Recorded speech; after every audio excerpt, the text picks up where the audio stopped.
My self Rohit Gupta. और बच्चों अपनी इस वीडियो में हम लोग बात करेंगे अपना next accounting term that is the liability. अक्सर एज अ स्टूडेंट्स आप लोग इस वर्ड को लेकर बड़ा कंफ्यूज रहते हो, तो आइए हम लोग डिस्कस करते हैं डिटेल्स में what is the exact meaning of liability. मैं इस वीडियो में आपसे बात करूंगा लायबिलिटीज की meaning and then after there are two types of liability, internal liability, external liability. Then after again time basis पे there are two types of liability, non current liability and current liability. But first of all what is the meaning of liability. बच्चों मैं simple way में अगर आपसे कहूं तो liabilities का मतलब है किसी भी तरह का कोई भी अमाउंट जो फर्म किसी आउटसाइडर को पे करने के लिए लायबल है। किसी भी तरह का कोई भी अमाउंट जो फर्म को किन्हीं आउटसाइडर्स को पे करना है वो फर्म के लिए लायबिलिटी कहलाती है। फिर से रिपीट करता हूं, किसी भी तरह का कोई भी अमाउंट जो एक बिजनेस फर्म को किन्हीं आउटसाइडर को पे करना है, ये बिजनेस फर्म के लिए लायबिलिटी कहलाती है। ये देखिए, it refer to the amount which the firm owes to outsider. किसी भी तरह का कोई भी अमाउंट जो आउटसाइडर को पे करने के लिए बिजनेस फर्म लायबल है, वो बिजनेस फर्म के लिए, वो हमारी फर्म के लिए लायबिलिटीज कहलाती है।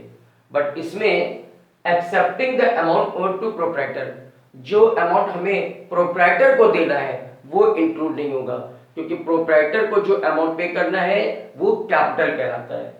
बिजनेस में प्रोप्राइटर ने अमाउंट इन्वेस्ट किया है, जब अब ये बिजनेस बंद हो जाएगा तो बिजनेस ये अमाउंट प्रोप्राइटर को वापस कर देगा, ये कैपिटल कहलाता है। तो प्रोप्राइटर को छोड़ करके किसी अनदर पार्टीज को, किसी आउटसाइडर को हमें जो भी अमाउंट पे करना है वो फर्म के लिए लायबिलिटी कहलाती है। In the words of Finney and Miller, liability are डेब्ट। लायबिलिटी एक तरह की आपकी डेब्ट है। They are amount owed to creditor, जो कि आपको किसी क्रेडिटर्स को पे करना है। क्रेडिटर्स का मतलब यहाँ पर उन बंदों से है जिन्होंने आपके बिजनेस को या तो कोई लोन दे रखा है या फिर कोई क्रेडिट पर गुड्स सोल्ड कर रखा है। तो आपने उनसे क्रेडिट पर गुड्स परचेज किया है, आपको उनको पेमेंट करना है उस गुड्स के लिए, and that's called liability of your business. ठीक है ना। तो लायबिलिटी आर डेब्ट, दे आर अमाउंट्स, वो अमाउंट है लायबिलिटी जो आपको अपने सप्लायर को, अपने क्रेडिटर्स को या उन बंदों को पेमेंट करना है जिनसे आपने कोई लोन वगैरह ले रखा है। आगे बढ़े, this can be express as. बच्चों एक पीछे मैंने आपको कैपिटल का जो फॉर्मूला दिखाया था कि capital is equal to assets minus liabilities. अब एक मैथमेटिक्स का मैं क्वेश्चन पूछ रहा हूं। आपने क्लास 8th में मैथमेटिक्स कभी पढ़ी है? तो बताइए, अगर मैं कह रहा हूं मेरा कैपिटल का इक्वेशन है capital is equal to assets minus liabilities, तो क्या इस इक्वेशन से आप लायबिलिटीज का इक्वेशन तैयार कर सकते हो? मैथमेटिकली बोलिएगा। अगर हम इस इक्वेशन से लायबिलिटीज के लिए एक इक्वेशन बनाना चाहें तो कैसे बनाएंगे? आप इस लायबिलिटीज को अपोजिट डायरेक्शन में उधर भेज दो, तो ये माइनस लायबिलिटी उधर जाएगी, प्लस लायबिलिटी हो जाएगी, और ये कैपिटल इधर ले आओ तो ये कैपिटल प्लस में, इधर आएगा माइनस में हो जाएगा। यानी ये इक्वेशन बन जाएगी liabilities is equal to assets minus capital. वही चीज देखो यहाँ पे लिखा है, liabilities is equal to assets minus capital. तो ये लायबिलिटीज कैलकुलेट करने का छोटा सा इक्वेशन है। अगर आप क्वेश्चन में मेरे को एसेट्स और कैपिटल दो तो मैं लायबिलिटीज निकाल सकता हूं एसेट्स माइनस कैपिटल करके। ठीक है, आगे बढ़ते हैं। Thus, when a firm purchase goods on credit from A, the amount owing to A is a liability. अगर मैंने सपोज करो एक बंदा है, एक सप्लायर है A, उससे कोई गुड्स परचेज किया है, तो हमने अगर A से क्रेडिट बेसिस पे गुड्स परचेज किया है तो हमें फिर A को इस गुड्स का पेमेंट करना होगा। ये हमारे लिए लायबिलिटी है। ठीक है, तो लायबिलिटी की मीनिंग समझ में आ रही है? लायबिलिटी का मतलब किसी भी तरह का कोई भी अमाउंट जो हमें अपने बिजनेस के सिलसिले में किसी आउटसाइडर को पे करना है। जो अमाउंट पे करने के लिए हमारी फर्म लायबल है वो कहलाती है लायबिलिटी। जैसे फिर से देखिए, likewise when a bank account is overdrawn, मान लो मैंने किसी बैंक से ओवरड्रॉ कर रखा है। ओवरड्रॉ का मतलब मान लो मेरा बैंक में 1 लाख रुपीस एक्चुअल में डिपॉजिट है, बट मैंने बैंक मैनेजर से डिस्कस करके उससे परमिशन ली और मैं 1 लाख डिपॉजिट होने के बावजूद 1,20,000 विड्रॉ कर लिया। इसे कहते हैं ओवरड्राफ्ट। क्या बोलते हैं? ओवरड्राफ्ट। ओवरड्राफ्ट का मतलब जितना अकाउंट में डिपॉजिट है उससे ज्यादा अमाउंट विड्रॉ कर लेना। याद रखिए, कुछ मामलों में बिजनेसमैन को ये फैसिलिटी बैंक वाले देते हैं कि आप जितना एक्चुअल में डिपॉजिट है उससे ज्यादा विड्रॉ कर सकते हो। हम लोग इसे कहते हैं ओवरड्राफ्ट। वही चीज यानी कि ओवरड्राउन। तो मैंने 1 लाख के डिपॉजिट पर 1,20,000 विड्रॉ कर लिया, मतलब 20,000 रुपीज ज्यादा विड्रॉ कर लिया। तो ये 20,000 क्या होगा? मेरे पॉइंट ऑफ व्यू से ये 20,000 मेरे लिए बैंक लोन होगा और मुझे ये अमाउंट अब बैंक को रिफंड करना होगा। ये मेरे लिए लायबिलिटी है। ये देखिए, the amount going to the bank and that's called bank overdraft, जैसे मैं आपसे कह रहा था, is known as a liability. Likewise the bills payable. ये बिल्स पेबल क्या होता है? इसी चैप्टर के अंदर आगे एक वीडियो में डालूंगा जिसमें मैं आपको समझाऊंगा बिल्स पेबल और बिल्स रिसीवेबल के बारे में पूरी डिटेल्स। फिलहाल आप कह लीजिए बिल्स पेबल एक ऐसा डॉक्यूमेंट्स है जिस डॉक्यूमेंट्स के बिहाफ पे हमें अपने सप्लायर को पेमेंट करना होता है। तो ये भी एक तरह से आपकी लायबिलिटी है। फिर आपका क्रेडिटर्स माने सप्लायर, ये भी आपकी लायबिलिटी है। Unpaid wages. अनपेड वेजेस का मतलब ईयर एंड में आप अपने वर्कर को कोई वेजेस ड्यू हो गया, बस because of any reason, cash की अवेलेबिलिटी ना थी या जो भी वजह रही हो, उसकी वजह से अभी आप अपने वर्कर को ये वेजेस पे नहीं कर पाए और ईयर एंड हो गया। कोई बात नहीं, आपने जो वेजेस इस ईयर पे नहीं किया है वो अब हम नेक्स्ट ईयर पे करोगे and that's called unpaid wages and that is your liability. आज नहीं तो कल ये पेमेंट आपको करनी है, ये क्या कहलाएगा? लायबिलिटी। और आल्सो एग्जांपल ऑफ लायबिलिटीज। ठीक है, तो ये है लायबिलिटीज। सिंपल वे में कहूं तो लायबिलिटीज का मतलब बिजनेस के लिए वो अमाउंट्स जो बिजनेस को अदर पार्टीज को या आउटसाइडर्स को पे करना है, वो कहलाती है लायबिलिटीज। अब देखिए, there are two types of liabilities. Parties के बेसिस पे अगर बात करें तो दो तरह की लायबिलिटीज होती है, एक होती है इंटरनल लायबिलिटी, एक होती है एक्सटर्नल लायबिलिटी। इंटरनल लायबिलिटी जैसे कि नाम से क्लियर है, बिजनेस फर्म के लिए इंटरनल लायबिलिटीज का मतलब है वो लायबिलिटीज जो हमें अपने अंदर के बंदों को, यानी आप सिंपल वे में कहो प्रोप्राइटर को पे करनी है। जैसे आप कह सकते हो हमें प्रोप्राइटर ने बिजनेस में जो अमाउंट इन्वेस्ट किया है एज अ कैपिटल, उसकी वो कैपिटल लौटानी है। साथ ही साथ हमें ईयर वाइज ईयर जो प्रॉफिट हो रहा है, ये प्रॉफिट किसका है? प्रोप्राइटर का। तो जब कभी बिजनेस बंद होगा तो ये प्रॉफिट भी हम प्रोप्राइटर को वापस कर देंगे। हम मतलब बिजनेस, बिजनेस में प्रोप्राइटर ने जो कैपिटल लगाई है, बिजनेस ने उन कैपिटल से जो प्रॉफिट अर्न किया है, जब कभी बिजनेस बंद होगा तो ये सारा कैपिटल और प्रॉफिट्स बिजनेस प्रोप्राइटर को रिफंड कर देगा। ये बिजनेस की इंटरनल लायबिलिटी कहलाती है, यानी वो लायबिलिटीज जो कि हमें प्रोप्राइटर को पे करनी है। ये देखिए, all amounts which a business entity has to pay to the proprietor or owner are internal liability such as capital और accumulated profit।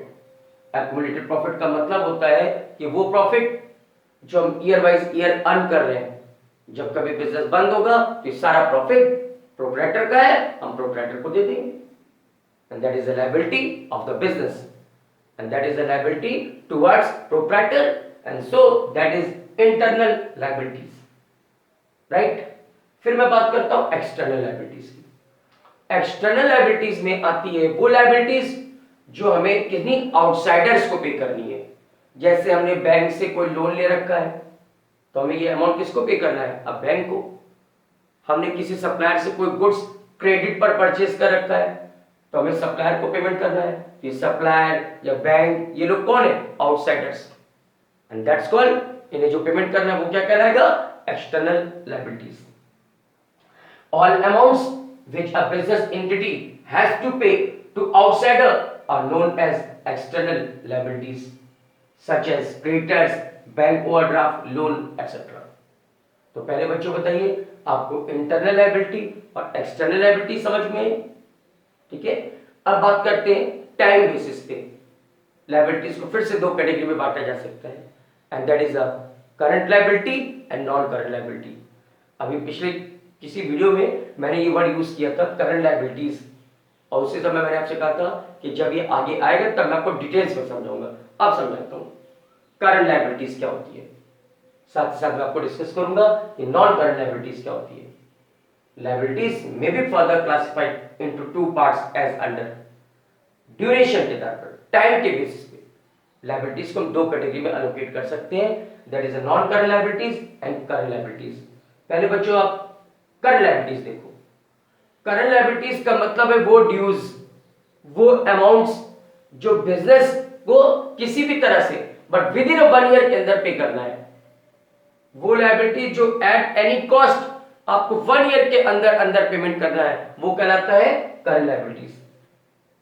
ठीक है, आप कह सकते हो शॉर्ट टर्म पीरियड होता है इसके लिए।